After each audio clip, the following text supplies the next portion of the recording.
सर्वप्रथम बाएं गुंबद पर एक और फिर दो नवयुवकों को देखा गया। एक युवक ने गुंबज के कमल दलों को तोड़ना प्रारंभ किया और दूसरे ने ध्वजा फहराई। पहला युवक दोनों हाथों को उठाकर विजय उद्घोष करता सा प्रतीत हुआ। आयोजकों को लगा कि ये 30 अक्टूबर 1990 को हुई घटना की पुनरावृत्ति मात्र है। मंच से प्रार्थना की गई कि कोई भी कारसेवक अनुशासन न तोड़े और जो लोग गुंबद के ऊपर हैं वो नीचे उतर आए। लेकिन एक के बाद एक युवक विवादित ढांचे के गुंबदों पर चढ़ते दिखाई दिए। संघ के कार्यकर्ता भी विफल रहे इस जन उन्माद को रोकने में।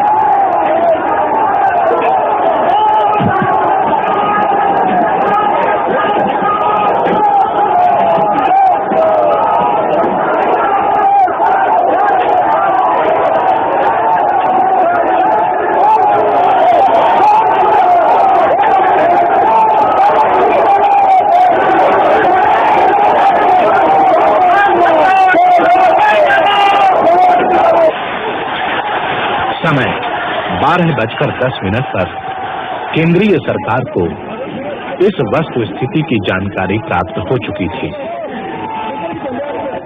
आक्रोश और उन्माद से भरी भीड़ के सामने प्रादेशिक सरकार द्वारा की गई पुलिस व्यवस्था असमर्थ सिद्ध हो रही थी।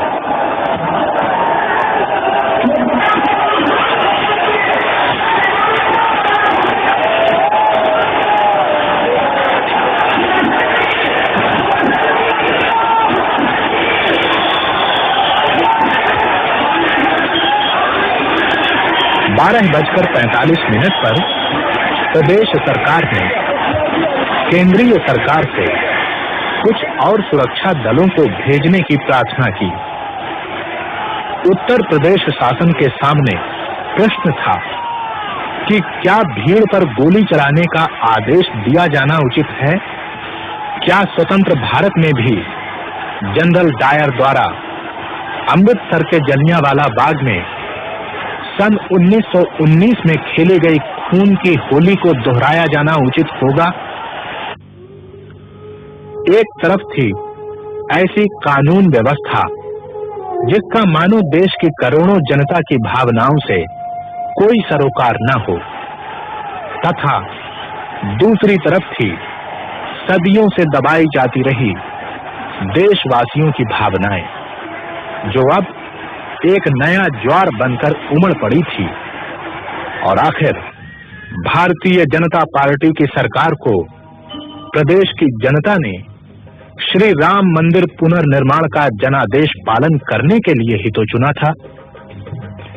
एक तरफ था उत्तर प्रदेश के मुख्यमंत्री माननीय श्री कल्याण सिंह तथा भारतीय जनता पार्टी के वरिष्ठ नेता श्रीमंत राजमाता विजयाराजे सिंधिया और सांसद स्वामी चिन्मयानंद महाराज आदि द्वारा सुप्रीम कोर्ट को दिए गए कानून पालन के प्रति प्रतिबद्धता के आश्वासन पत्र, जिनमें उनके मंतव्यों तथा निर्णयों की स्पष्ट अभिव्यक्ति थी कि भारतीय जनता पार्टी श्री राम मंदिर के पुनर्निर्माण के लक्ष्य को कानूनी एवं संवैधानिक मार्ग पर चलकर ही प्राप्त करना चाहती है।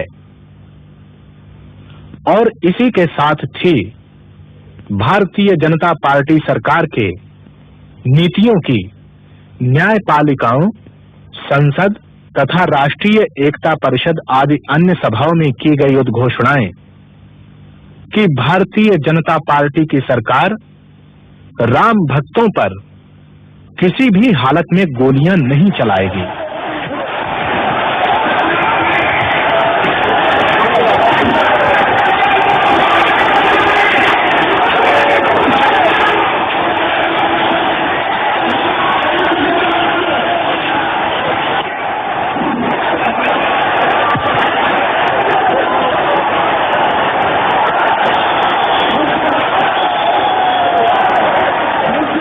सदियों से संचित हिंदू जनमानस के आक्रोश के इस विस्फोट को भला कौन सी राजकीय शक्ति रोकने में समर्थ हो सकती थी?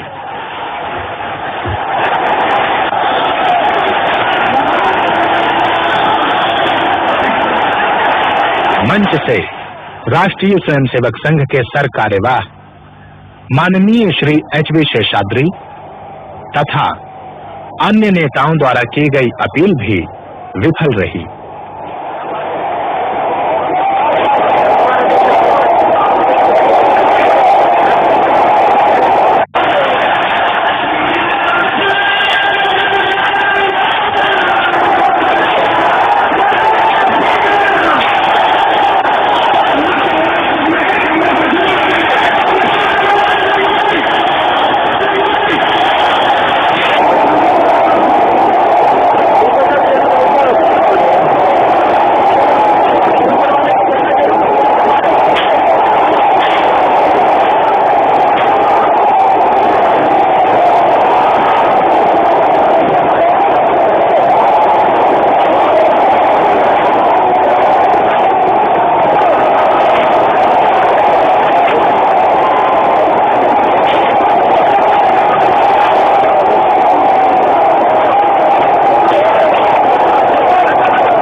लोगों की भावनाओं का जब लगातार राज सत्ता द्वारा अनादर होता है तो अपमान की आग अचानक इसी प्रकार विप्लव बनकर फूट पड़ती है।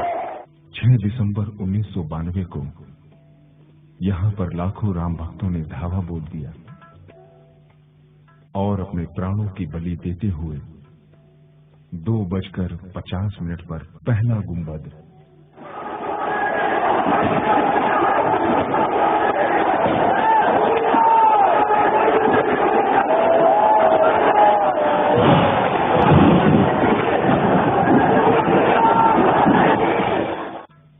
और 4:45 पर आखिरी गुंबद तोड़ दिया।